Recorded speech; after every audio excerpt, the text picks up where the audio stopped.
morning, all of you. Now, today we will start with a new chapter in history, Struggle for Indian Freedom. Now, if you remember, the last chapter that we did in history was the rise of Indian nationalism, and in that, we saw that what were the reasons that led to this rise of nationalism in India, and how people, they came together, they united to fight against the British. We saw that, and we also saw about the Indian National Congress. We saw, we studied about the moderates and the extremists, the partition of Bengal. Can anyone tell me in which year was Bengal partitioned?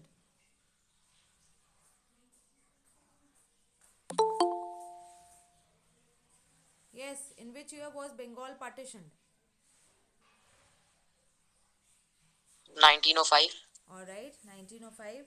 And the partition of Bengal, it gave rise to two new methods of protest or two new methods of struggle. What were those? Swadeshi and boycott movement. Very good, Swadeshi and boycott. And so we studied about the Swadeshi and the boycott movement, and we also studied, that because the moderates and the extremists, they were so different, the objectives were so different, and the methods to achieve those objectives were also so different. So there was so much conflict between the Congress, and we also saw that there was a split in the Congress. Okay, uh, which year did the Congress split?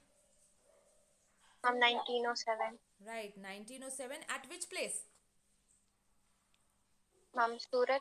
Okay, right, at the Surat session of the Congress. And but the Congress, it united again. In which year? From 1916. 1916. What place? Lucknow section. Lucknow session of the Congress, right. And now in 1916 there was also one very important event which took place. What was that? Can anyone tell me about that very important event? 1916.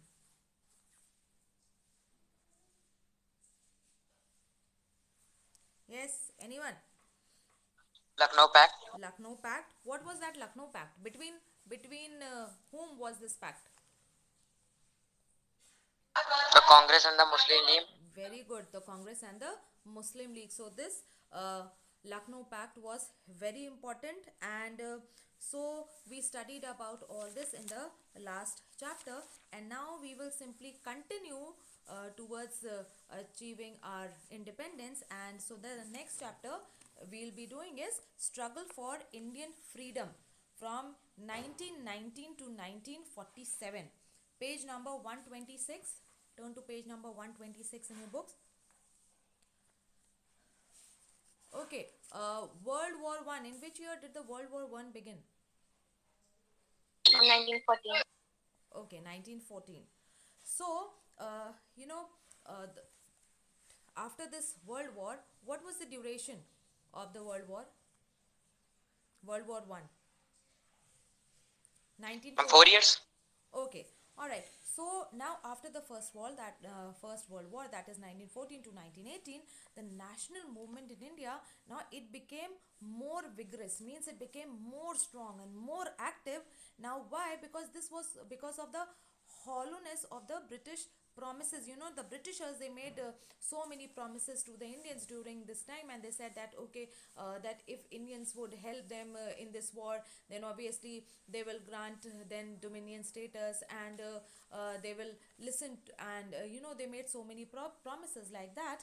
And now after the World War was over, they did not do anything, and they did not fulfill their promises. And so that is why, after the First World War, the national movement, it became so active and so strong and so vigorous, because now they knew that they simply, the Britishers, they have made simply empty hollow promises.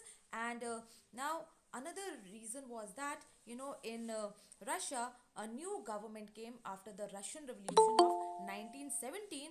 And now this government, they followed the anti-imperialist policy. Means basically what they did, they stood against the imperialist nations who were making colonies throughout the world. And so this was also one of the reason.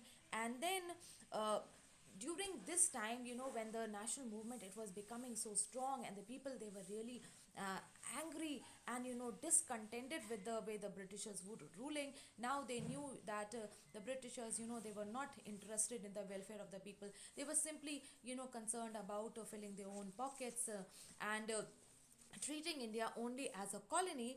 And on basically on this scenario, a new uh, image or a new personality, it came on the scene of Indian national movement, and that was Mahatma Gandhi. And so Mahatma Gandhi, when he came and he emerged on this of in the scene of national movement, now with him, a national movement, it became more mass based means more people, the masses, the common people, they came and joined in the national movement, and it became more stronger with the coming of Mahatma Gandhi. And under his guidance, what happened, we saw an unparalleled phase, a phase which we have never seen before in the history of a country's freedom struggle. So with him, we had a new phase in our country's independence struggle, and we also sometimes call it as the Gandhian phase. Okay, now let's see what was the role of Mahatma Gandhi in our freedom struggle. Now, they say that one of the greatest man in the history of India is obviously, unarguably, means there is no need to argue about that. Now that one of the greatest men who had been in India, in the history of India, now one of them had been Mahatma Gandhi. Now the way he came and he shaped this national struggle for independence, now that is worthy of a standing ovation. What is standing ovation, by the way? Does anyone know what does standing ovation mean? You must have seen that in certain musical shows also, whenever or even dance shows, whenever a person he sings or he dances very well, so all the judges and all the people, they stand up and they clap and they so they applaud. So that is called as a standing ovation. So what they mean to say is that the way he gave character and the way he shaped our national struggle for independence, now that is worthy of a standing ovation. And he even went on to sacrifice his life for the sake of a country. Now Mahatma Gandhi is said to have played a very pivotal role, just a pivot, a very central, very important role in our struggle for independence. And he followed non-violent ways and ahimsa, and his peaceful methods, they were, you could say, the foundation of getting independence from the British rule. His methods of resistance, now they were something to which the Britishers, they had no reply. Okay, now Mahatma Gandhi, he was born as Mohandas Karamchand Gandhi on 2nd October at which place? Where was Mahatma Gandhi born? Which Gujarat. place? Huh? Porbandar. Porbandar? Gujarat. Yes, in Gujarat. Okay, so Mahatma Gandhi was born as Mohandas Karamchand Gandhi on 2nd October at Porbandar in Gujarat. And then, after his marriage, he went off to South Africa to work as a barrister, means that as an advocate, and he was there for 20 years.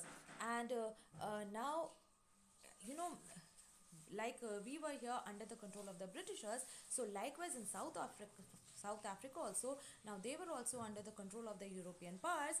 And there they followed a system of discrimination which was called as apartheid. Now what was this system? Now basically this apartheid was very special to South Africa, and here the white European leaders, they followed the system of discrimination between the whites and the blacks. And along with this discrimination, there was also segregation, means things were separate for blacks and whites. The blacks, they could not go and live in the areas where the whites lives. They could not even cross those residential areas. They need to had a permit to go and work in the areas where the whites lived. And so now this system was prevalent in South Africa. And so he was in South Africa, and now this system was not only discriminative towards the blacks, but also the colored, means the brown people like Indians. So Indians fall under the category of colored, so it was also against the black and the colored. And so while what happened once, that while he was there traveling in a train in South Africa, and he had a valid first class ticket, and he was traveling in the first class compartment of the train, and the ticket collector came and asked him to vacate his seat. Now Mahatma Gandhi, he was not willing to vacate his seat. He said, why should I vacate my seat? I have a valid first class ticket, and I will sit here only, I will not go away from here. And so basically they wanted him to go from here, to move from the first class to the second class, and he was not willing to do so. And so what happened, on the next station he was thrown out of the first class compartment, even though he had a ticket. And when he was there on the platform, when he fell there on the platform, at that moment, he swore that he will do something, that he will do his best to erase this apartheid from the world. And then there also, while he was in South Africa, so he there also started his work, and this non-violence satyagraha he started there. And then later on in 1915 he came to India, and he found out that his own country also, it was being ruled by the British, and his fellow citizens, they were also ill treated by the British. And so like all great men in history, it is not that as soon as they are born, and just when they achieve as soon as they are adult and they achieve greatness, it is not like that. So he also he took time to grow and develop his technique. When he came back in 1915 to India, he found out the condition of India, and he saw that the people, they were discriminated, they were ill treated, and by the British here. So what he did, he first take a tour of the entire country. He went to each place. He tried to understand the situation, the problems of the people, and not only of the upper classes, the rich classes, but also of the poor people, the illiterate, and the untouchables. So he got to know about their troubles and problems. And then he took time to grow and develop his techniques, so that to make sure that when he did something, it will surely make an impact, because he did not wanted to do anything which will not bring about any result. And that is why he took his time, he went to the people, he found out about their problems, he thought and he deliberated as to what to do, as to how to bring about a great impact. And he had faith in different religions, and that is commendable, means it is praiseworthy, the faith that he had in all the religions. So basically he took the good things from all the religions, and he listened to the teachings of Christianity, with the same belief and faith that he read with the same belief and faith with which he read the Hindu scriptures. And now he was very honest, and he also talks, he always used to talk about satya and ahimsa, so truth and non-violence together. And he was brutally honest, he was totally honest and truthful, and this helped him throughout his life. And now some of the major movements and the freedom struggles which were led by him, now that they are discussed here below.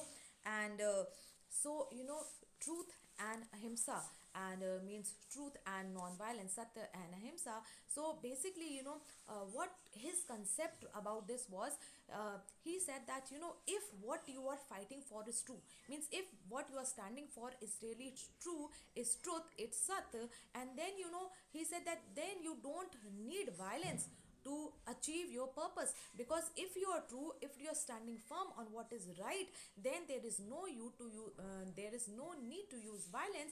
You basically need to reach out to the conscience of your oppressor. Like here in this condition, while we were under the control of the Britishers, so they were oppressors, they were oppressing us. So basically what he meant, that the Indian, they should reach out to the conscience of the oppressor, because he realized that there is good in every one of us. Whether sometimes the bad might be more overpowering than the good, but still he said that there's good inherent in all of us, and we need to target that good which is in the other person.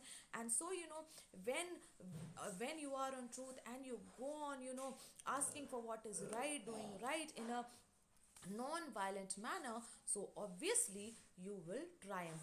And that was his concept of satya and ahimsa, that is truth and non-violence. Okay, now here first in brief they have given some of his struggles, and later on some of the movements that he led, and later on they had been discussed in detail. So first let's just have a brief look at some of these movements which were mass movements which were organized by Gandhiji. Okay, first mass movement was the non-cooperation movement. And now this was the non-cooperation movement which was started by Gandhiji. And now basically with this movement we have the beginning of what we call as the Gandhian era in India.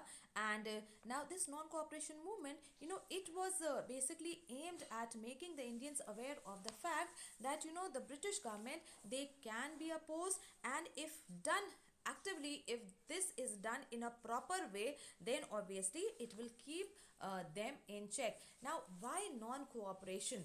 Now though you will not find here in your book, but basically why Gandhiji chose non-cooperation?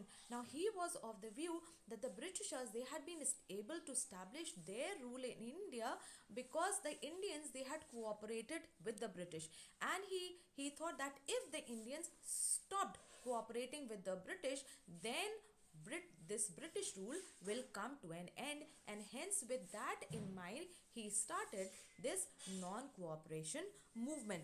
Okay, and so this non-cooperation movement, basically in this the people, they boycotted the British things. So it was not only the British goods they boycotted, it was boycotting everything British. And like when we were doing the last chapter, when we were doing boycott and Swadeshi, so I told you that the moderates, they wanted that this boycott, it should remain to British goods and it should remain in only Bengal, whereas the extremists, they wanted that this boycott should include everything British and it should be spread to the whole country. And so this boycott, basically it was boycotting everything British, means British goods, British schools, institutions, law courts, colleges, everything. And even British legislatures, means the people who were there in legislatures, they also let go of their seats. And